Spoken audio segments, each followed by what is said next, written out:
নমস্কার বন্ধুরা, শ্রাবণী রান্নাঘরে আপনাদের সবাইকে স্বাগত জানিয়ে আমি আবারও একটা রান্নার ভিডিও নিয়ে আপনাদের সামনে চলে এসেছি। আজকের আমি আপনাদের পনির দিয়ে একটা অসাধারণ রেসিপি বানিয়ে দেখাবো। আশা করি আপনাদের ভালো লাগবে। তার জন্য কিন্তু আমার পুরো ভিডিওটা আপনাদের দেখতে হবে। আর দেখা শুরু করার আগে একটা লাইক দেবেন, সুন্দর একটা কমেন্ট করবেন আর শেয়ার করতে ভুলবেন না।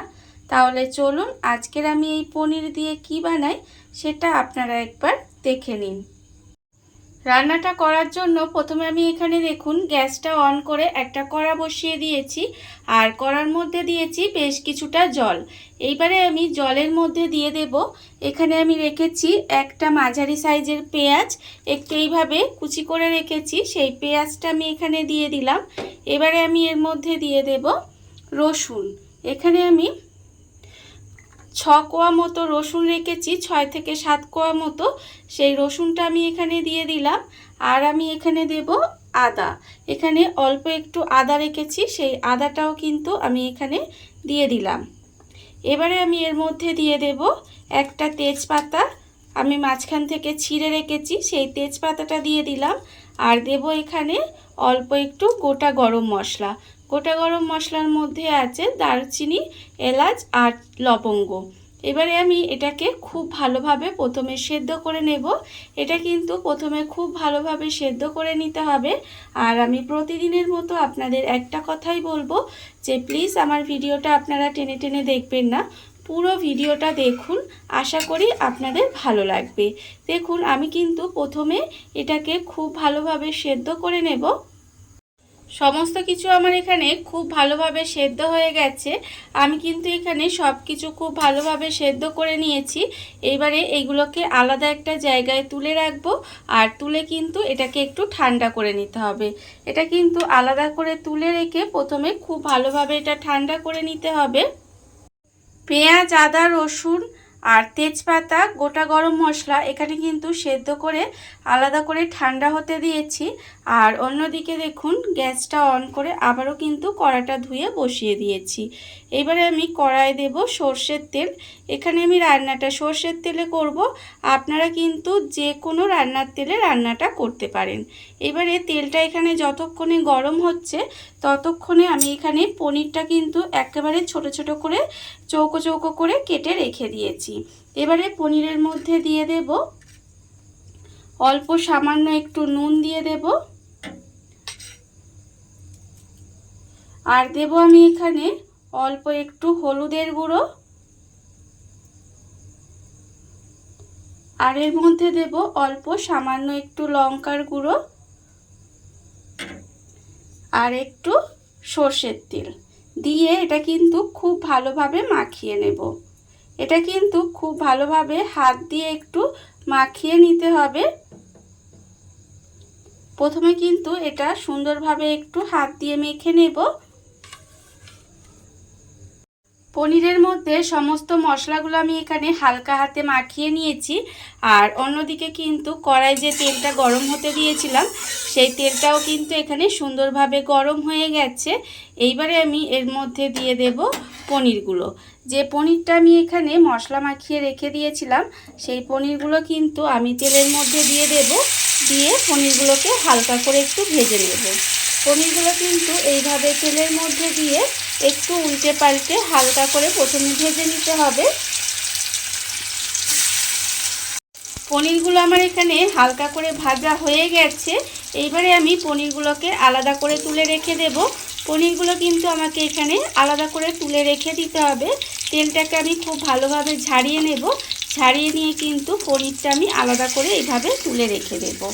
এইভাবে কিন্তু আপনারাও একদিন হলেও পনিরের রেসিপিটা বাড়িতে বানিয়ে দেখবেন, খেতে কিন্তু অসম্ভব সুন্দর হয়।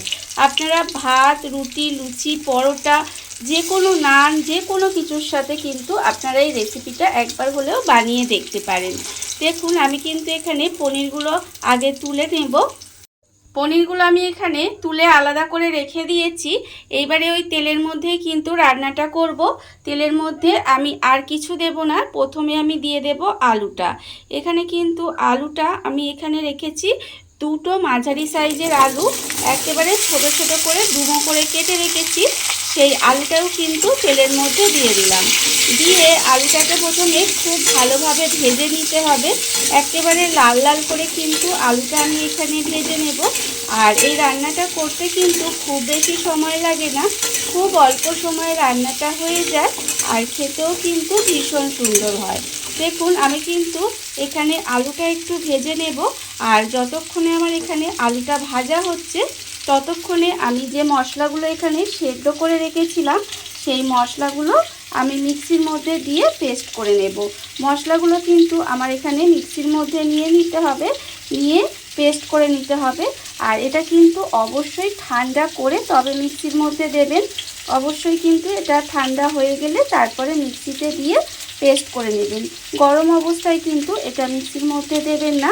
দিয়ে আমি এইভাবে মিক্সির মধ্যে মশলাগুলো দিয়ে আর এর মধ্যে কোনো রকম জল দেব না, এইভাবে কিন্তু মশলাটা পেস্ট করে নিয়ে আবারও ফেরত আসছি।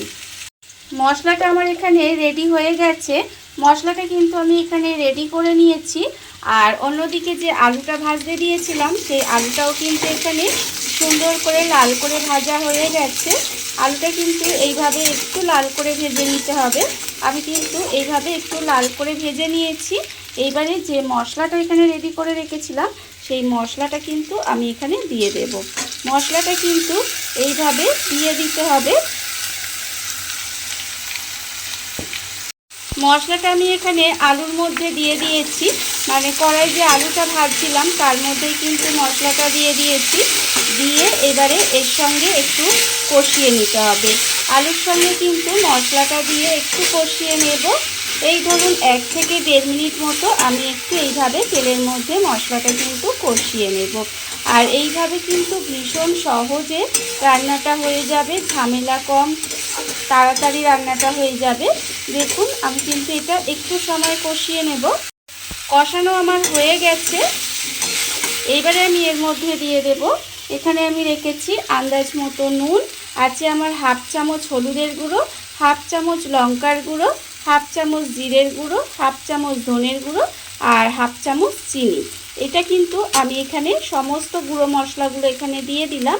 আর আমি এর মধ্যে দিয়ে দেব অল্প একটু জল, অল্প সামান্য কিন্তু একটু জল দিয়ে দিলাম। দিয়ে মশলাটাকে এবার খুব ভালোভাবে কষিয়ে নেব। মশলা কিন্তু খুব ভালোভাবে কষিয়ে নিতে হবে। মশলা থেকে যতক্ষণ না তেলটা ছেড়ে দেয় ততক্ষণ পর্যন্ত কিন্তু মশলাটা এইভাবে একটু ভালো করে কষিয়ে নেব। খুব ভালোভাবে কিন্তু মশলাটা কষাতে হবে। মশলা যত ভালোভাবে কষাবেন তত কিন্তু রান্নার স্বাদ ভালো হবে, সেটা আমরা সবাই জানি। এইভাবেই একটু কিন্তু মশলাটা সুন্দর করে কষিয়ে নেব। মশলাটা আমার এখানে ভালোভাবে কষানো হয়ে গেছে। মশলা কিন্তু আমি এখানে সুন্দরভাবে কষিয়ে নিয়েছি। মশলা থেকে তেলটাও ছেড়ে দিয়েছে। যখন দেখবেন এইভাবে মশলা থেকে তেলটা ছেড়ে দিয়েছে তখন এর মধ্যে আমি দিয়ে দেব জল। এখানে কিন্তু খুব বেশি আমি জল দেব না, আলুটা সেদ্ধ হওয়ার মতো এখানে জল দিয়ে দিলাম। এবারে গ্যাসটাকে লোতে দিয়ে এইভাবে ঢাকা দিয়ে একটু সময় কিন্তু রান্না হতে দিতে হবে। আমি এইভাবে আলুটা যতক্ষণ না সেদ্ধ হয়ে যায় ততক্ষণ কিন্তু এইভাবে ঢাকা দিয়ে একটু সময় রান্না করে নেব। গ্যাসটা লোতে দিয়ে এইভাবে ঢাকা দিয়ে একটু সময় কিন্তু আমি রান্না হতে দিয়েছিলাম। এইবারে আমি খুলে দেখব।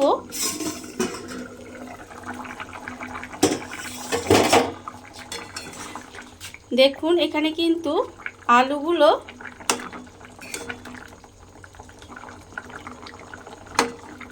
কিন্তু সেদ্ধ হয়ে গেছে।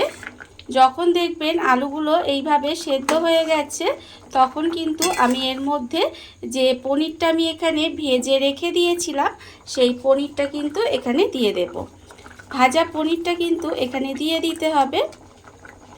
ভাজা পনিরটা দিয়ে এবারে খুব ভালোভাবে একটু মিশিয়ে দেব। এইভাবে কিন্তু একটু সময় মিশিয়ে আবারও কিন্তু 5 মিনিট মতো আর ঢাকা দেব না, যেহেতু আলু সেদ্ধ হয়ে গেছে আর ঢাকা দেব না। এইভাবে ঢাকা ছাড়া কিন্তু আরও 5 মিনিট এইভাবে একটু রান্না করে নেব। পনিরটা দিয়ে আমি কিন্তু এখানে 5 মিনিট মতো এইভাবে একটু রান্না হতে দিয়েছিলাম। এর ফলে দেখুন এটা কিন্তু একেবারে মাখো মাখো হয়ে গেছে, আর আমি কিন্তু এরকমই নামাবো। আপনারা যদি মনে করেন এর থেকে বেশি জুস রাখবেন তাহলে তাও করতে পারেন, বা এর থেকে যদি মনে করেন আরেকটু শুকনো শুকনো করব সেটাও কিন্তু করতে পারেন। দেখুন আমার কিন্তু রান্না এখানে হয়ে গেছে। এইবারে নামানোর আগে আমি আর কিছুই দেব না, শুধু অল্প একটু সামান্য একটু কাসুরি মেথি আমার আগে থেকে গুঁড়ো করে রাখা আছে, সেই কাসুরি মেথির গুঁড়োটা কিন্তু আমি এখানে দিয়ে দিলাম। এতে কি হবে, রান্নাটা কিন্তু আরও খেতে সুন্দর লাগবে। দেখুন আমি কিন্তু দিয়ে একটু ভালোভাবে মিশিয়ে দেব। মিশিয়ে দিলেই কিন্তু রান্না আমার একেবারে রেডি হয়ে যাবে। আর এইভাবে কিন্তু আপনারাও একদিন হলেও বানিয়ে দেখবেন, আমার মনে হয় আপনাদেরও ভীষণ ভীষণ ভালো লাগবে। দেখুন রান্না রেডি হয়ে গেছে। এইবারে আমি আপনাদের পরিবেশন করে দেখাবো ঠিক কেমন হলো। দেখুন বন্ধুরা, বাড়িতে থাকা কত অল্প উপকরণে কত অল্প সময় কত সুন্দর একটা পনিরের রেসিপি তৈরি হয়ে গেছে, আপনারা দেখতেই পেলেন। আর এটা কিন্তু খেতে অসম্ভব সুন্দর হয়। এইভাবে আপনারাও কিন্তু একদিন হলেও বাড়িতে বানিয়ে দেখতে পারেন।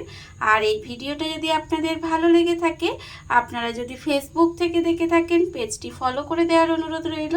আর যদি ইউটিউব থেকে দেখে থাকেন চ্যানেলটি সাবস্ক্রাইব করে নেওয়ার অনুরোধ রইল।